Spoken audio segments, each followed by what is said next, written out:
This is a video to help practice with Song 60, Cukoo Bird. Here we have the time signature 3/4, 3 beats per measure. 4 means the quarter note gets the beat. So we have 1, 2, 3, and then these dotted half note gets total of 3 beats, so we must save our bow.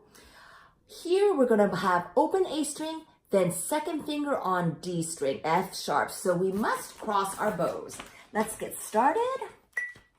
2, 3, 1, 2, 3. This is my quarter note beat.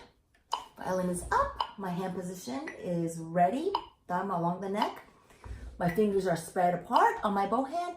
I'm going to put my second finger on D string. I'm getting that ready, but my bow goes on the A. So that is my first note. Let's start after 3 beats, please. 1, 2, 3.